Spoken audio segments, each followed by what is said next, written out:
आज का जो हमने प्रेस कॉन्फ्रेंस बुलवाई है, ये माननीय सुप्रीम कोर्ट के 1 अगस्त 2024 को दिए गए एक ऐतिहासिक और बहुत ही मानवतापूर्वक और बहुत ही दूरअंदेशी वाले सुप्रीम कोर्ट के उस फैसले के बाद जो प्रतिक्रियाएं आई हैं उसको लेके हमने किया है। सुप्रीम कोर्ट ने 7 जजों की बेंच ने आरक्षण के मामले में एक व्यवस्था दी है कि आरक्षण अगर उसका आधार समता मूलक था, समानता लाना था, तो दलित जातियों में समानता क्यों नहीं आई। बहुत सारी दलित जातियां हैं जिनको आरक्षण नहीं मिला। तो जब ये बात सुप्रीम कोर्ट में गई और लगभग 20 साल से ज़्यादा हो गया इस केस को चलते हुए, अलग अलग हाई कोर्ट में भी चला, आंध्रा के हाई कोर्ट में भी चला, पंजाब हरियाणा हाई कोर्ट में भी चला और 2008 से सुप्रीम कोर्ट में चल रहा है। तो माननीय न्यायाधीश जो है उन्होंने बिल्कुल न्यायपूर्वक, इससे पहले गीता मेहरा कमीशन भी बना, उस कमीशन ने भी रिपोर्ट दी थी कि दलितों में आपस में खाई बनती जा रही है, कुछ उसका लाभ पूरा उठाए जा रहे हैं, कुछ को लाभ नहीं मिल रहा। मगर दुर्भाग्य ये रहा कि राजनीतिक पार्टियों के जो शीर्ष नेतृत्व है वहाँ भी जो वर्गीकरण जिसके लिए कहा गया, जो आज महादलित है, अति दलित है, इसका ये हुआ कि जितनी कमीशन रिपोर्ट आई वो लोकसभा के डाइस के ऊपर रखी नहीं, पास नहीं किया गया। मगर अब सुप्रीम कोर्ट ने बिल्कुल सारे बहाने ख़त्म करते हुए, जो राज्य सरकारों के पास बहाने थे कि जी ये राष्ट्रपति की पावर है, ये पार्लियामेंट की पावर है, बहुत सारे बहाने बनाते थे, तो सारे बहानों को ख़त्म करके सुप्रीम कोर्ट ने कह दिया कि जो जातियाँ पिछड़ गई हैं, केवल वाल्मीकि जाति नहीं, जितनी जाति, ढे है, खटीक है, धानक है और भी बहुत सारी जातियाँ, जितनी जातियाँ आरक्षण का लाभ नहीं ले सकी, चाहे राजनीतिक कारण थे, चाहे आर्थिक थे, शिक्षा के थे, उनके लिए अलग व्यवस्था वैसे की जाए जैसे 1932 में बाबा साहब अम्बेडकर ने सारे दलितों के लिए करवाई थी।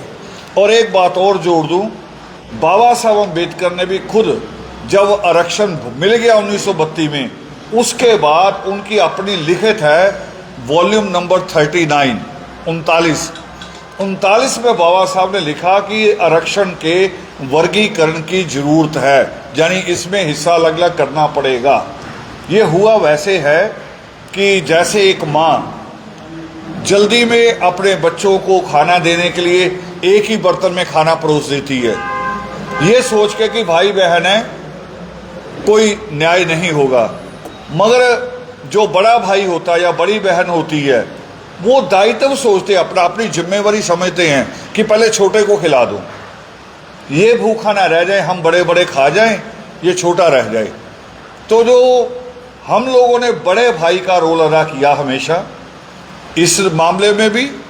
और जब कभी आप इतिहास याद कीजिए, जब कभी आरक्षण की लड़ाई हुई है, तो जब तक सफाई कर्मचारी सड़कों पे नहीं आया, आरक्षण की लड़ाई जीती नहीं गई है। मार भी सबसे ज़्यादा सफाई कर्मचारी ने खाई है, वाल्मीकि समाज ने खाई है, मगर उसका लाभ, उसकी जो मलाई है, वो 1-2 जातियाँ पूरे भारत में खा रही थी, जिसका पूरा न्याय करते हुए सुप्रीम कोर्ट ने कहा कि इसकी अलग हिस्सेदारी की जाए। मगर ये नहीं कहा, जो भ्रम फैलाया जा रहा है कि जी इससे आरक्षण खत्म हो जाएगा, ये कहीं नहीं कहा कि जिनको लाभ मिल गया उनको पूरा बंद कर दो, ये नहीं कहा। ये कहा कि जितनी उनको दे दो और जितनी संख्या जो पिछड़ गई, हरियाणा में 2 भागों में है, पंजाब में 2 भागों में है, आंध्रा में एक बार 4 भाग किए गए थे, A, B, C, D, और उत्तर प्रदेश का जो ड्राफ्ट अभी तैयार हो रहा है वो 3 भागों में हो रहा है कि 3 तरह का दलित है। तो ये वो विधि है जिससे सबको न्यायपूर्वक, सबको बराबर हिस्सा मिलेगा। आपने कभी अगर खेल की ग्राउंड देखी हो जहां 400 मीटर 100 मीटर की रेस लगती है, तो खिलाड़ी बराबर नहीं खड़े होते 400 मीटर वाले, एक आगे होता है, एक पीछे होता है, एक उसके पीछे होता है, एक उसके पीछे। कारण क्या है? भी जो बीच का राउंड है वो छोटा है, जो बाहर का राउंड है वो घूमने वाले को बड़ा पड़ेगा। तो उसको जस्टिफाई किया जाता है भी उतने कदम इसको पीछे खड़ा करो क्योंकि इसका राउंड छोटा है, ये उतने कदम पीछे और चल के 400 पूरा करे। सुप्रीम कोर्ट ने बिल्कुल वही किया है। वो करें इनको ऐसे ही आगे पीछे करके जो पिछड़े हैं, पहला सबसे पहली अगर पोस्ट निकलती है तो इनको दी जाए। मगर आज अफसोस के साथ कहना पड़ रहा हमें कि हम थे सारे दलित और हमारे लोग तो कम बोलते थे, सीवर में डूब के मरने के बाद भी कम बोलते थे, नाले के अंदर खड़े होकर भी कम बोलते थे। मगर जो अधिकारी वर्ग बना, जो अगड़ा दलित है, वो ज्यादा स्पीचें करता था शोषण पे, पीड़ा पे, बेइंसाफी पे। मगर आज वही अगड़ा 21 तारीख को सड़कों पे आया बेशर्म होके, किसके खिलाफ? कि जो आदमी सीवर में जिंदा उतरता है, जिंदा बाहर वापस नहीं आता, सड़कों पे बेशर्म होके आके कहा कि हम उसके बच्चों को हिस्सा नहीं लेने देंगे, हम उसके बच्चों को आरक्षण नहीं लेने देंगे। जो नाले में उतर जाता है बिना सोचे हुए कि अंदर कील है कि कांच है कि तेजाब है, उतर जाता है कि बाकी सारा शहर बीमारी से रहित है। जो कोरोना के समय में नंगे हाथों से लाशें उठाता है, उनके संस्कार भी करता है, उसके बच्चों के लिए कह रहे हैं आज दलित ही। सबसे शर्मनाक बात ये, दलित कह रहे। फिर दलितों में भी हमने शुरू में सोचा, पहले 10 दिन हम कोई नहीं बोले, हम सोच रहे थे घर का मामला है, भाइयों में भी बंटवारा होता है, ज़्यादा हंगामा नहीं करना, हम शर्म महसूस कर रहे थे। मगर 10 दिनों में क्या हुआ कि अगड़ों की जो सबसे बड़ी नेता थी मायावती, उसने पूरी शर्म उतार के 1 घंटा 5वीं क्लास के बच्चे की तरह कागज लेके बैठ गई, 1 घंटा स्टेटमेंट पढ़ती रही। और पढ़ा क्या? पढ़ा वही जो द्रोणाचार्य ने एकलव्य को कहा था, जो द्रोणाचार्य ने एकलव्य को कहा था कि तुम्हें अधिकार नहीं है, वही मायावती हमारे बारे में करी थी, दलितों के बारे में कि इनको अधिकार नहीं है, पढ़े क्यों नहीं। अब यही तर्क तो बाबा साहब को भी दिया जा सकता था कि आरक्षण की क्या जरूरत है, पढ़ लो, आ जाओ। स्कूल केवल ये थोड़ी कि स्कूल ब्राह्मण का ही है, उस वक्त स्कूल अंग्रेजों के भी थे, मुसलमानों के भी खुले हुए थे, सिखों के स्कूल भी खुले थे, आप किसी माध्यम से आ जाओ। मगर उस वक्त जस्टिफाई किया गया और आज भी सुप्रीम कोर्ट ने जस्टिफाई किया। मगर जो दलित ही थे, जिनको लड़ाइयाँ हमने लड़ लड़ के आगे पहुंचाया, कोई भी मामला था, चाहे प्रमोशन में प्रमोशन का मामला हुआ या 2 अप्रैल को 2018 को जब दलित एक्ट के ऊपर हमला हुआ, चाहे वो मामला था, वो हमने लड़के दिखाया। और 21 अगस्त को इसके ऊपर और मोहर लग गई। अगर हमारे बिना लड़ाई लड़ी जा सकती तो 21 अगस्त को पूरा भारत बंद होना था। मगर मैं बता रहा हूं पूरे आंकड़ों के साथ, 700 जिले हैं भारत के, 10 जिले बंद नहीं हो पाए, पूरे भारत के 10। और जहां से ज्यादा बार सीएम बनी मायावती, उत्तर प्रदेश, केवल 2 जिलों में, आगरा और उसके फतेहपुर, 2 जिलों में केवल प्रदर्शन हुए, बाकी जगह खुद लखनऊ में प्रदर्शन नहीं कर पाई। ये हालात थे हमारे बिना। तो और कहा फिर हमें कि ये फूट डालेंगे, ये फैसला फूट हम थोड़ी डाल रहे हैं, फूट तो आपने डाली है। आपको आना चाहिए था खुश होके कि कोई नहीं जी, हमारा बंगला बन गया, आज आपका घर बनने लगा है, लो पहली ईंट मैं लगाता, फिर हम मानते कि ये हमारा खून है, हमारे भाई हैं। मगर वो करे तुम्हारा घर बनने नहीं देना किसी हालत में भी, सारा कुछ हमारे पास रहना चाहिए। कल ही मैं आंकड़ा दे रहा था कि जो हरियाणा में आईएएस की रेशो है वो है 168 के करीब, जिसमें 126 केवल एक जाति की। इतना बड़ा फर्क है। सेकंड क्लास है जिसमें 399, मान लो 400, मान लो 400 का आंकड़ा है, जिसमें केवल 300 अकेली एक जाति का कब्जा, ये हरियाणा का आंकड़ा है। तो बताइए फिर उसको जस्टिफाई कैसे करेंगे। और आज भी एक स्टेटमेंट आया उनका कि जी लड़ाई तो बैकलॉग की लड़नी चाहिए, हम पीछे नहीं हैं, अगले शुरू कर लें हम तब भी साथ आ जाएंगे। मगर बंटवारा ऐसे नहीं होगा। अब बंटवारा वो भी नहीं होना जो सुप्रीम कोर्ट ने कहा कि वर्गीकरण होगा, आधा आधा हिस्सा कर दो या संख्या के हिसाब से। बैकलॉग का बंटवारा तो नए फार्मूले से होगा। उसमें यह देखा जाएगा कि अगर 400 में से 3 सीट अगले पहले ही ले गए हैं, 300 ले चुके हैं वो, और बैकलॉग की 200 सीट है, तो आधी आधी नहीं होंगी। फिर बैकलॉग की सीट का मतलब होगा कि 175 पिछड़ों के लिए और 25 अगड़ों के लिए। उसका फार्मूला नया बनेगा ताकि वो आगे आके बराबर हो जाए। आज जब हम उसका रेशो निकालें, गणित निकालें, तो वो पूरा हो जाए। तो इसलिए हम पूरे हरियाणा का एक टूर कर रहे हैं। और दूसरा, हम एक चिंता थी कि संगठन होते, हर जगह संगठन होते अलग अलग। जो लोग बाबरी मस्जिद गिराने गए थे उनके भी संगठन अलग अलग थे, बहुत सारे नाम थे, मगर उन सब ने मिलकर राय एक बनाई थी। तो जो दलित जातीय हैं, पिछड़ी दलित जातीय, इनके भी सब संगठन भी है, हमारे नाम भी अलग अलग है। तो हम एक राय भी बनाना चाह रहे हैं भी सारे संगठनों का एक समूह बन जाए, आगे से जो प्रोग्राम दिया जाए वो सामूहिक हो, ना कि मैं अलग दूं, शांति जी अलग दें, अटवाल जी अलग दें, तो वो ठीक नहीं है। एक प्रोग्राम हो पूरे भारत के लिए, चाहे वो सड़कों पे निकलने का हो, चाहे वो रामलीला ग्राउंड भरने का हो, कोई भी जो भी प्रोग्राम तय करे आपस में बैठ के, मगर पूरे भारत का एक प्रोग्राम हो। तो इसके लिए हमने आप लोगों को कष्ट दिया था। जय भारत।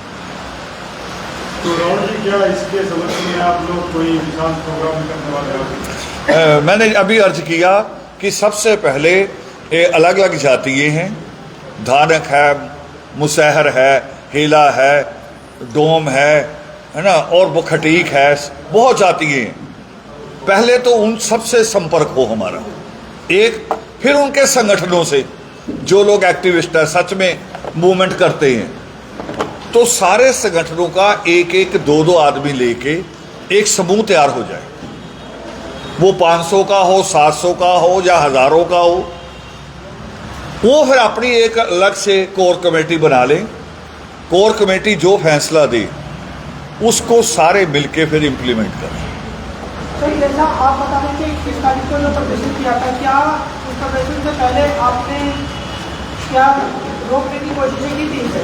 हमने अपील की, मेरे आर्टिकल आप पढ़ोगे इंडियन एक्सप्रेस में, हमने कहा है कि बड़ा दिल करके हमारे साथ एक बार टेबल पे बैठिए, बड़ा दिल करके आइए, टेबल पे बैठिए। अगर हम गलत है हमें बताइए, अगर आपने कहीं अन्याय किया तो हम आपको बताएं। हमने कहा था, मगर उनको बहुत जल्दबाजी थी। चंद्रशेखर को तो हो सकती है, वो तो कोई राजनीतिक आदमी, उसके पास कोई बड़ी सोच नहीं है, मगर मायावती भी यही काम करे और वामसे वाले भी यही काम करें जो कह रहे कि बौद्धिक संगठन है, तो इससे ज़्यादा घटिया काम और दूसरा नहीं हो सकता। आरक्षण के अलावा समाज के लिए आपने कितने प्रयास? दूसरा प्रयास है हमारा कि जैसे अगर आपको पुराना हमारा याद हो तो हिसार में जब हम कभी आते थे तो उस वक्त होती थी या स्कूटर मोटरसाइकिल रैली बस्तियों की, या करते थे सत्संग।